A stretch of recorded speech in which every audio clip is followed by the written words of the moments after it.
Okay sorry, mic मेरा mute था। मैं ये कह रही थी कि अब अगर हम दूसरी सिचुएशन क्रिएट करते हैं जिसमें हमने एफ्रेन आर्टियोल को हम डायलेट कर देते हैं, ठीक है, और ईफ्रेन आर्टियोल को कॉन्स्ट्रिक्ट कर देते हैं। अब आप मुझे बताओ कि इसका क्या इफेक्ट होगा रीनल प्लाज्मा फ्लो पे। मैम रीनल प्लाज्मा फ्लो इसमें इंक्रीज तो मेरे पास अच्छा देखो, हमें इंक्रीज हो जाएगा या रीनल प्लाज्मा फ्लो इंक्रीज होगा, ईफ्रेन आर्टियोल कॉन्स्ट्रिक्ट कर रही हैं, ईफ्रेन आर्टियोल डायलेट हो रही हैं, तो रीनल प्लाज्मा फ्लो यहाँ से इंक्रीज होगा। और यहाँ ईफ्रेन कॉन्स्ट्रिक्ट है तो यहाँ पे फिल्ट्रेशन बढ़ेगी। Yes ma'am. यस मैम बढ़ेगी बढ़ेगी। ना। यस अब देखो मैम। हमें ना, देखो हमें किस किस चीज पे कमेंट करना आना चाहिए, ठीक है। हमें कमेंट करना आना चाहिए जो है रीनल प्लाज्मा फ्लो पे, यहाँ plasma flow slash blood flow, ठीक है। बार बार मेरे वो सेम ही बात है, ठीक है। Renal plasma flow, renal blood flow, ठीक है, क्योंकि यहाँ से तो ब्लड ही जा रहा है ना, फिल्टर प्लाज्मा होता है, ठीक है। हमें आना चाहिए जो है जीएफआर पे कमेंट करना, जीएफआर पे कमेंट करना, ठीक है। और हमें आना चाहिए फिल्ट्रेशन फ्रैक्शन पे कमेंट करना। ठीक हो गया। हम बात क्या कर रहे थे, हम बात ये कर रहे थे कि अगर ये वेसल कॉन्स्ट्रिक्ट हो रही है और ये वेसल भी कॉन्स्ट्रिक्ट हो रही है, ठीक है, तो रीनल ब्लड फ्लो कम हो जाएगा। ऐसा ही है, इसमें तो कोई शक नहीं है ना। यस। ठीक है, इसमें किसी को कोई प्रॉब्लम तो नहीं है कि इस तरह होगा कि नहीं होगा। ठीक है, ये कब होता है, जब दोनों कॉन्स्ट्रिक्ट हो जाती हैं, ये मैम कब होता है। डिजीज पूछ रही है कौन से डिजीज में होता है? नहीं नहीं नहीं नहीं, नॉर्मली नॉर्मली नॉर्मली एफ्रेन ईफ्रेन आर्गन की कॉन्स्ट्रिक्शंस कब होती हैं। डिहाइड्रेशन में। नहीं, नॉर्मल फिजियोलॉजी में देखो, नॉर्मल फिजियोलॉजी में आप याद जब वेजो कंस्ट्रिक्शन होती है, सिंपैथेटिक नर्वस की स्टिमुलेशन होती है, ठीक है, तो सिंपैथेटिक नर्वस सिस्टम जो है वो क्या करता है, वेजो कंस्ट्रिक्शन करता है रीनल आर्टेरियोल्स की। ठीक है, क्लियर है ये चीज। यस। ठीक हो गया। अच्छा, अब एंजियोटेंसिन 2 क्या करता है उसके कंपैरिजन में, सिंपैथेटिक नर्वस सिस्टम के कंपैरिजन में एंजियोटेंसिन 2 क्या करता है।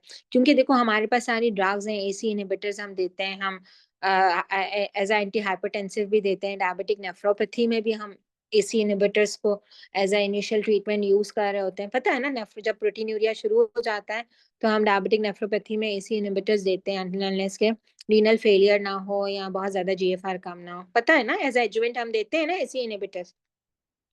मैम ये वाला ठीक है, पॉइंट सो जरा वी रिपीट मस्ट कर नो। दें। मैं बताती हूँ, अभी मैंने बताया नहीं, अभी पॉइंट नहीं बताया, अभी मैंने ये आपको सिर्फ ये बात बताया कि रीनल आर्ट्रियोल्स की वेजो कंस्ट्रिक्शन जो है, जो कि रीनल ब्लड फ्लो को डिक्रीज करती है, ठीक है, वो सिंपैथेटिक नर्वस सिस्टम की एक्टिवेशन से भी होती है। ठीक है, सही। और वो एंजियोटेंसिन 2 से भी होती है। ठीक है, लेकिन दोनों में फर्क क्या है, दोनों में फर्क यह है कि सिंपैथेटिक नर्वस सिस्टम एफ्रेन को भी कॉन्स्ट्रिक्ट कर रहा है और ईफ्रेन को भी कॉन्स्ट्रिक्ट कर रहा है। मैंने आपको वो पिक्चर दिखाई थी ना, वो एफ्रेन को भी कॉन्स्ट्रिक्ट कर रहा है और ईफ्रेन को भी, एफ्रेन को भी कॉन्स्ट्रिक्ट कर रहा है और ईफ्रेन को भी कॉन्स्ट्रिक्ट कर रहा है। ठीक है, एंजियोटेंसिन 2 क्या करता है, एफ्रेन पे उसका अफेक्ट नहीं होता। अगर आप उसको बहुत उस तरह है, क्यों नहीं होता, क्योंकि दो रीजंस हैं, या तो उसके रिसेप्टर्स एफ्रेन पे वीक होते हैं, या दूसरा ये कि वहां पे जो लोकल वेजोडायलेटर सब्सटेंसेस हैं जो कि प्रोस्टाग्लैंडिन C2 और I2 हैं, और मेनली प्रोस्टाग्लैंडिन है, इसके अलावा नाइट्रिक ऑक्साइड भी है, डोपामिन भी है, ये एफ्रिन आर्टीरियोल्स की डायलेटेशन करता है। ठीक है, और एंजियोटेंसिन का इफेक्ट जो है वो रिस्ट्रिक्ट हो जाता है preferentially to the afferent arterioles. ठीक है, उससे फायदा क्या होता है, उससे फायदा ये होता है कि फिल्ट्रेशन बढ़ जाती है।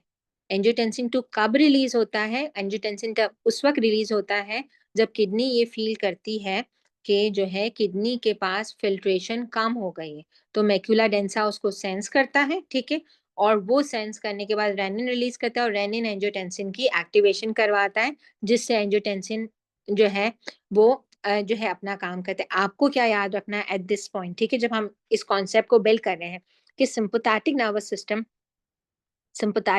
सिस्टम जो है वो एफ्रेन आर्टियोल को भी कॉन्स्ट्रिक्ट करेगा एंड इफ्रेन आर्टियोल को भी कॉन्स्ट्रिक्ट करेगा, ठीक है, वाइल एंजियोटेंसिन का मेन इफेक्ट किस पे होगा, इफ्रेंट आर्टियोल्स पे होगा। बात समझ आती है ये?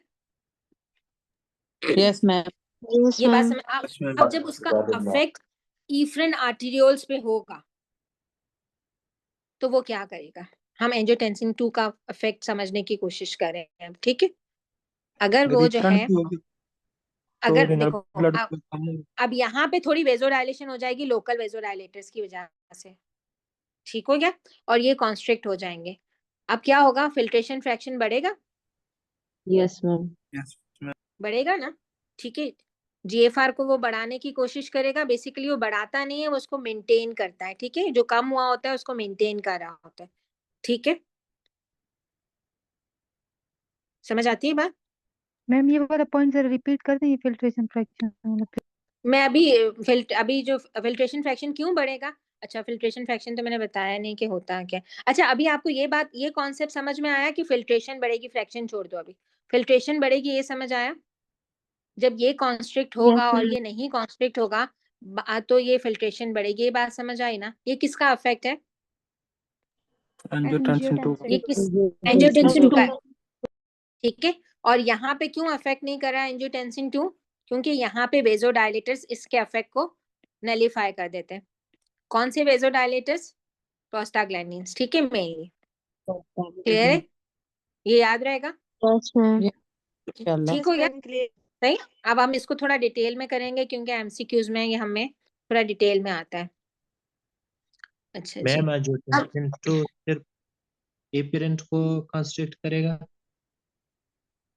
एंजियोटेंसिन 2 इफ्रेंट को कॉन्स्ट्रिक्ट करेगा प्रेफरेंशियली, एफ्रेन को कॉन्स्ट्रिक्ट नहीं करेगा। मैम रफी में कंस्ट्रिक्ट बोथ एफिरेंट और अफिरेंट लिखा है। किसमें, रफी में मैम। देखो रफी में जो देखो, अब यहाँ पे मैं आपको बीआरएस के वर्ड्स पढ़ के सुनाती हूँ, ठीक है। बीआरएस क्या कहती है, और बीआरएस नहीं हर बुक यही कहती है, ठीक है। एट लो कॉन्सेंट्रेशन, ठीक है, एंजियोटेंसिन 2 प्रेफरेंशियली कॉन्स्ट्रिक्ट इफ्रेन आर्टियोल, ठीक हो गया। एट लो कॉन्सेंट्रेशन, जब वो हाई कॉन्सेंट्रेशन में होगा तो वो एफ्रेन को भी कॉन्स्ट्रिक्ट करेगा, इफ्रेन को भी कॉन्स्ट्रिक्ट करेगा, ठीक है। जब आपको एमसीक्यूज में आएगा, ठीक है, तो आप उस हिसाब से उसको मार्क करोगे कि वो लो कॉन्सेंट्रेशन की या नॉर्मल की बात करें। और इसीलिए हम इसको डायबिटिक नेफ्रोपैथी में देते भी क्यों है, देखो ये हम एसी इनहिबिटर्स क्यों देते हैं, देखो इसलिए देते हैं कि जब इफ्रेन आर्टियोल्स कॉन्स्ट्रिक्ट होती हैं तो फिल्ट्रेशन बढ़ी ना, फिल्ट्रेशन बढ़ेगी तो ज्यादा प्रोटीन आएगी ना यूरिन में, प्रेशर बढ़ेगा तो, एग्री? Yes ma'am. अभी बढ़ाई थी ना फिल्ट्रेशन, अभी हमने इफ्रेन को कॉन्स्ट्रिक्ट करके। अब आप क्या दे रहे हो, एसी इनहिबिटर दे रहे हो। अब एसी इनहिबिटर क्या करेगा, इफ्रेन को डायलेट करेगा, ठीक है। जब वो इफ्रेन को डायलेट करेगा तो वो क्या करेगा, जीएफआर को कम करेगा, ठीक है। जीएफआर को कम करेगा तो फिल्ट्रेशन को कम करेगा। तो इसीलिए हम एसी इनहिबिटर्स देते हैं डायबिटिक नेफ्रोपैथी के अंदर, कि वो जो है फिल्ट्रेशन को कम करता है। समझ में आती है बात ये? Yes ma'am. क्लियर है, यहाँ पे कोई कंफ्यूजन तो नहीं है? मैम प्लाज्मा ब्लड फ्लो का तो समझ आ रहा है कि वो एफरेंट डिफरेंट आर्टरियोल्स की कंस्ट्रक्शन की वजह से कैसे हो रहा है, ये फिल्ट्रेशन को कैसे इफेक्ट करता है? अभी फिल्ट्रेशन पे मैंने बात नहीं की है, मैं फिल्ट्रेशन पे बात थोड़ा सा मेरे ख्याल में मैं कल करूंगी फिल्ट्रेशन पे बात, क्योंकि फिल्ट्रेशन पे बात करने के लिए we have to understand the dynamics of the filtration.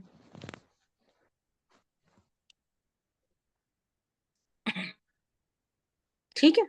अच्छा हाइपरटेंशन में हम क्यों दे रहे हैं, हाइपरटेंशन में भी यही फिनोमेना है ना, एफ्रेन और इफ्रेन, जब हाई लेवल्स ऑफ एंजियोटेंसिन 2 है वो एफ्रेन और इफ्रेन दोनों को डायलेट कर देगा। हम इनहिबिटर दे रहे हैं, वेजो कंस्ट्रिक्शन कम होगी। वेजो कंस्ट्रिक्शन देखो, जो एसी इनहिबिटर है वो सिर्फ रीनल आर्टीरियोल्स पे अफेक्ट नहीं कर रहे। ये वेसल को टेंशन देने वाला एंजाइम हार्मोन है। जब हम इनहिबिटर देते हैं तो पूरी बॉडी में वेजोडाइलेशन ये करा रहा होता है, ठीक है, जिसकी वजह से क्या होता है, पेरिफेरल टोटल पेरिफेरल रेजिस्टेंस कम होता है, जिसकी वजह से हम ब्लड प्रेशर को ट्रीट करते हैं। ठीक है, क्लियर है ये चीज? मैम ये AC inhibitor total peripheral resistance को भी कम करता है। यस, इसीलिए ना बेटा, इसका नाम देखो ना, इसका नाम क्या है, देखो तुम आप लोग नाम याद रखो, एंजियोटेंसिन, मतलब वेसल को टेंशन देने वाला।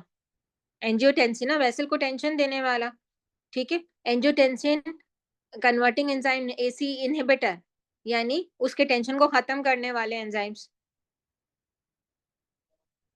ठीक है।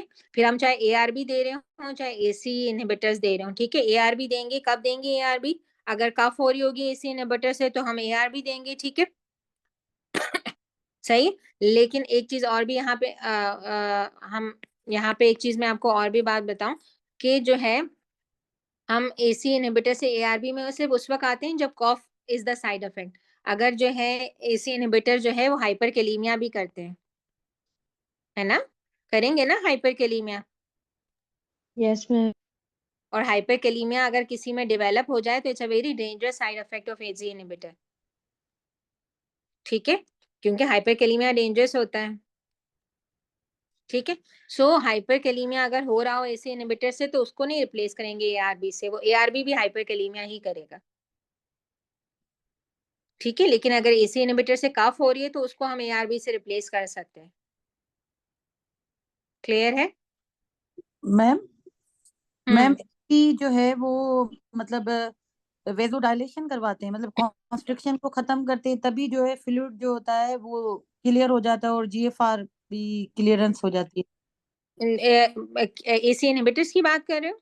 है। यस मैम, इसका पूछ रही हूँ, एसी का। एसी इनहिबिटर देखो, एसी इनहिबिटर फिल्ट्रेशन का लोड कम करते हैं, ठीक है। इफ्रेन आर्ट्रियोल को डायलेट कर देते हैं ना, तो उससे लोड कम हो जाता है फिल्ट्रेशन का, ठीक है। सो जब लोड कम हो जाता है तो हम डायबिटिक नेफ्रोपैथी में इसलिए इसको देते हैं कि जब लोड कम होता है ना, देखो डायबिटिक नेफ्रोपैथी में जो डैमेज हो रहा होता है ना, वो डैमेज इसलिए हो रहा होता है कि प्रेशर्स बढ़ रहे होते हैं ग्लोमेरुलस में, और वो हाई प्रेशर्स क्या करते हैं, ग्लोमेरुलस को डैमेज कर रहे होते हैं और वहां फाइब्रोसिस डेवलप कर रहे होते हैं, ठीक है। तो एसी इनहिबिटर का प्रोटेक्टिव इफेक्ट है against the glomerulus. Okay ma'am, फिर समझ हाइपर के लिए हो रहा है? हाइपरकेलीमिया तो इसका एक साइड इफेक्ट है ना बेटा।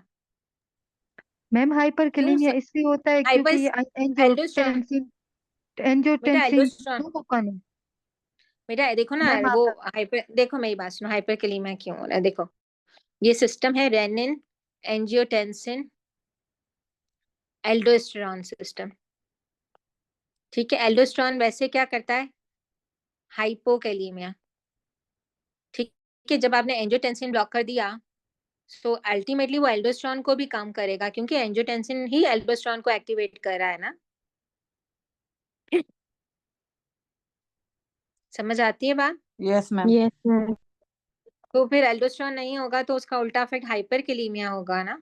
जी मैम, आ गया तो समझ। किसी में ये बहुत ग्रेव इफेक्ट होता है ना, जी। स्पेशली स्पेशली अगर जो है ना वो जो है ना रीनल ट्यूबुलर एसिडोसिस टाइप 4 के अंदर ये होता है, क्योंकि यहाँ पर जो है ना हमारे पास जब हम इसको देंगे तो ये एल्डोस्टेरोन को भी ब्लॉक करेगा ना, ठीक है ना, क्लियर है मैम, ये चीज? जैसे इसका ना नॉर्मल फंक्शन जो है ना, मतलब जैसे पोटाशियम की एक्सक्रीशन कराना है, अगर मतलब आप उसको इनहिबिटर दे रहे हो तो वो उसको मतलब इनहिबिट कर देगा, कि मतलब उसका जो हाँ, नॉर्मल फंक्शन है ना उसको रोक देगा, तो पोटाशियम की बिल्कुल, एक्सक्रीशन नहीं होगी तो वो ज्यादा से ज्यादा बॉडी में रहेगा, तो फिर वो हाइपरकलीमिया की कंडीशन वो करवा देगा। हाइपरकेलेमिया करेगा। तो अगर साइड इफेक्ट प्रोड्यूस कर रहा है तो दिस इज द इंडिकेशन कि हमें फॉरन से एसी इनहिबिटर्स रोकने हैं। ये वो साइड इफेक्ट है जिसमें हम एसी इनहिबिटर्स या एआरबीज कंटिन्यू नहीं कर सकते। Yes ma'am. ठीक हो गया?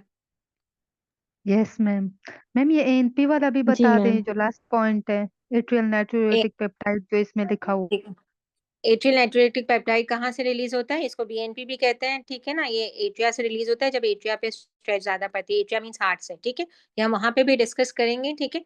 ये एफ्रेन आर्ट्रियोल को डायलेट करता है, ठीक है। जिससे जो है रीनल प्लाज्मा फ्लो भी बढ़ता है और जीएफआर भी बढ़ता है। इसका इफ्रेन आर्ट्रियोल पे इतना ज्यादा इफेक्ट नहीं होता, वेजोडाइलेशन करता है, ठीक है। इसका मेन काम होता है नाइट्रियोरेसिस कराना, सोडियम की एक्सक्रीशन कराना। ठीक हो गया। आई थिंक यहाँ पे हम इसको एंड करते हैं।